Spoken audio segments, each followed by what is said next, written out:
Hello everyone, welcome to my channel amazing Aradhana. ઘર સંભાળતી સ્ત્રીઓ છે એ દિવસભર પોતાના પરિવાર માટે કામ કરે છે અને કરવું જોઈએ. પોતાના પરિવારથી વધારે કશું જ નથી. પરંતુ ક્યારેક એવું થાય છે ને કે પરિવારને સંભાળતા સંભાળતા પોતાની કાળજી લેવાનું જ ભૂલી જાય છે. એટલે સેલ્ફ લવ એટલે સેલ્ફિશનેસ નહીં, સ્વાર્થી નહીં. ઘણાને કેવું થાય છે ખબર છે, સેલ્ફ લવ એટલે સ્વાર્થી પણ આવી જાય. પણ એવું નથી. એ જરૂરિયાત છે, એ જરૂરી છે.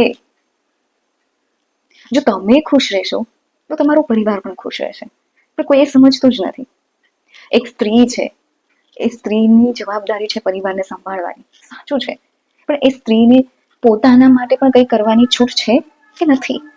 પોતાના માટે પણ કંઈક કરવું કરે તો એમાં ખોટું શું છે? પોતાની મનગમતી પ્રવૃત્તિ કરે તો એમાં ખોટું શું છે? પોતાને મનગમતી જગ્યાએ જાય તો એમાં ખોટું શું છે? પરિવારને જ સંભાળવો એ જ એની જવાબદારી છે એવું નથી. પરિવારને સંભાળતા સંભાળતા એ પોતાની કાળજી લેવી પણ એટલી જ જરૂરી છે. તો આજના આ વિડીયોમાં હું વાત કરવાની છું કે ઘર સંભાળતી સ્ત્રીઓ માટેની 5 સેલ્ફ લવ હેબિટ્સની. તો ચલો જાણીએ. સૌથી પહેલી આદત છે સવારની 10 મિનિટ પોતાના માટે. બાકી સૌ પહેલા, બીજા બધા માટે તૈયાર થતા પહેલા પોતાના માટે 10 મિનિટ પોતાની જાત માટે રાખો. સવારમાં જ્યારે ઉઠો છો ત્યારે 10 મિનિટનો સમય તો પોતાના માટે હોય કે ના હોય? કારણ કે એ 10 મિનિટ તમારા પોતાની છે. પછીથી બધું જ સવારનું રોજબરોજનું પરિવારનું જે કામ કરવાનું હોય છે ચાલુ થઈ જાય છે. તો એ 10 મિનિટ જો તમે પોતાના માટે કાઢશો ને તો એ તમારા પોતાના માટે ઘણું સારું રહેશે. તો એ 10 મિનિટમાં શું કરવાનું? જો તમને મેડિટેશન કરવું ગમતું હોય તો મેડિટેશન કરવાનું, બુક વાંચવી ગમતી હોય તો બુક વાંચવાનું. આ સિવાય તમને મ્યુઝિક સાંભળવું ગમતું હોય તો ચાની ચુસ્કીઓ લેતા લેતા મ્યુઝિક સાંભળવાનું, કે જે તમને રિલેક્સ કરે, જે તમને પોતાની જાત માટે તમને એમ થાય કે મેં કંઈક કર્યું, એક પ્રકારની શાંતિ, એક પ્રકારનું સુકૂન. તો તમે 10 મિનિટ થોડા વહેલા ઉઠી અને જો તમે 10 મિનિટ પોતાની જાત માટે કાઢશો ને, તમે ટ્રાય કરજો, તમને પોતાને ખૂબ સારું લાગશે, ખૂબ સારું લાગશે. કારણ કે તમારો આખો દિવસ તો પરિવાર માટે, ઘર સંભાળવામાં જાય છે. તો સવારમાં 10 મિનિટ તો એટલીસ્ટ તમે પોતાના માટે કાઢી જ શકો ને. તો જરૂરથી કાઢો. બીજી આદત છે મિરર ટોક, અરીસાની સામે બોલવું. દરરોજ છે એ તમારે કાચ સામે ઊભા રહીને બોલવાનું છે કે હું પણ ખુશ રહેવા લાયક છું અને હું ખુશ છું. કેમ કે તમે એક સ્ત્રી તરીકે જન્મ્યા છો એનો મતલબ એવો નથી કે તમે ખુશ રહેવા માટે લાયક નથી. બરાબર છે? પરિવારને સંભાળો, ઘરને સંભાળો, પણ ક્યારેક પોતાની ખુશી માટે પણ ધ્યાન આપો. એટલા માટે છે ને અરીસા સામે બોલવાનું કે હું ખુશ રહેવા લાયક છું, હું પણ રોબોટ નથી, હું પણ એક માણસ છું, મારી અંદર પણ ઇમોશન છે. બરાબર છે? એટલા માટે હું પણ મારા પોતાના માટે કંઈક કરું તો એમાં કંઈ જ ખોટું નથી. કારણ કે તમે જ્યારે મિરરની સામે આવી રીતે બોલશો ને તો તમારી અંદર કોન્ફિડન્સ આવશે. ઘણી વખત કેવું થાય છે ખબર છે, ઘણી સ્ત્રીઓ ઘરને સંભાળતા, પરિવારને સંભાળતા પોતાના વ્યક્તિત્વને ભૂલી જાય છે. પોતે શું છે, શું હતા, એને પોતાને શું કરવું ગમે છે, બધું ભૂલી જાય છે. બધું ભૂલી જાય છે. અને પછી શું થાય છે ખબર છે, એ સ્ત્રી છે ને ડિપ્રેસ રહે છે અને મેન્ટલી એકદમ ડિસ્ટર્બ થયેલી હોય છે. અને કેમ કે એ પોતાના માટે સમય નથી કાઢી શકતી, પોતાના માટે કંઈક કરી નથી શકતી, ત્યારે એ સ્ત્રી છે ને અંદર ને અંદર મૂંઝાય છે. તો દરરોજ અરીસાની સામે બોલવાનું છે કે હું ખુશ રહેવા લાયક છું, હું ખુશ છું અને હું મારા પોતાના માટે પણ કંઈક કરીશ કે જેનાથી હું ખુશ રહી શકું. આ ટ્રાય કરવાનું છે. ત્રીજી બાબત આવે છે કે એ દિવસમાં એક નાનું કામ ફક્ત પોતાના માટે, એક એવું નાનું કામ કે જે તમને ખુશ કરે, જે તમને કામ કરવામાં આનંદ આવે, જે તમને આનંદ આપે, તમે એનાથી ફ્રેશ થઈ જાઓ. એ કોઈ પણ નાનું કામ કરો. કારણ કે આપણને ટાઈમનો અભાવ હોય છે દરેક સ્ત્રીને, તો ત્યારે 5-10 મિનિટ એવું નાનું કામ, મ્યુઝિક સાંભળવું છે, લખવું છે, વાંચવું છે, ચાલવા જવું છે, શોપિંગ કરવા જવું છે, જે કોઈ પણ કામ હોય જે તમને આનંદ આપે, પેઇન્ટિંગ કરવું છે. બરાબર છે? કે જે તમારા મૂડને આમ ફ્રેશ કરી દે, તમને આનંદ આપે, એવું કામ, નાનું કામ દરરોજ તમારે કરવાનું છે. હું જે આ જે સેલ્ફ લવ હેબિટ્સની વાત કરું છું એ દરેક સ્ત્રીએ પોતાના જીવનમાં લાવવું જોઈએ કે જેથી એ પોતે ખુશ રહી શકે. કેમ કે એને પણ ખુશ રહેવાનો અધિકાર છે.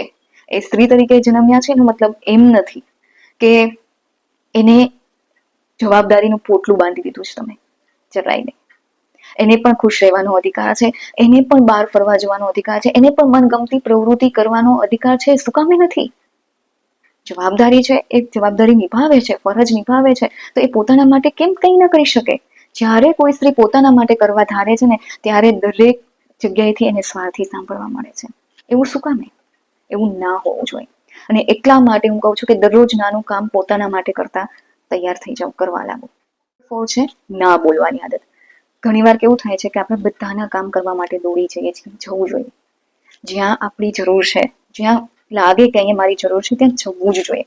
પરંતુ અમુક કામ એવા હોય છે કે જ્યાં તમારે ના કહેવી પણ જરૂરી છે.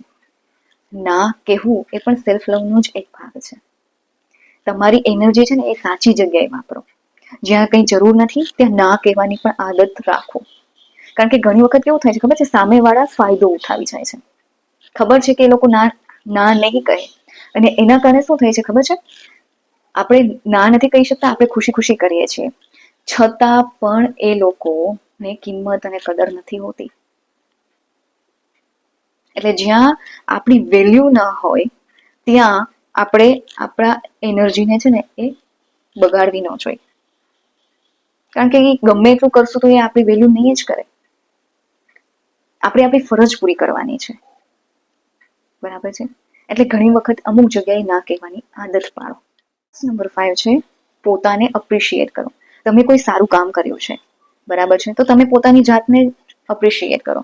કેમ કે તમે કોઈ સારું કામ કરશો અને તમે એની અપેક્ષા રાખીને બેસો કે બધા મને અપ્રિશિએટ કરશે, નહીં કરે. કરવું હશે એ કરશે, બાકી નહીં કરે. તમે ગમે તેટલું સારું કરશો ને કોઈના માટે તો પણ કોઈ અપ્રિશિએટ કરશે નહીં. તો એટલા માટે તમે પોતાની જાતને અપ્રિશિએટ કરતા શીખી જાઓ. તમે રાત્રે સૂતા પહેલા વિચારો કે આજે મેં કયા સારા સારા કામ કર્યા. એ 3 કામ રાખો અને પોતાની જાતને અપ્રિશિએટ. મતલબ એમ છે કે સેલ્ફ લવ છે એ લક્ઝરી નથી, એ જરૂરિયાત છે, બરાબર છે? અને એ સેલ્ફ લવ છે એમાં સ્વાર્થીપણું નથી. એ તમને ખુશ, તમને કોન્ફિડન્ટ અને સંતુલિત બનવાનો મોકો આપે છે. તો આ સેલ્ફ લવની જે હેબિટ છે એ દરેક સ્ત્રીએ પોતાના જીવનમાં લાવવી જોઈએ. કેમ કે એ સ્ત્રીને પણ આ જીવનને જીવવાનો, જીવનને માણવાનો અધિકાર છે. જવાબદારીનું પોટલું માથે નાખી દીધું છે, એ જવાબદારી નિભાવે છે, પૂર્ણપણે નિભાવે છે.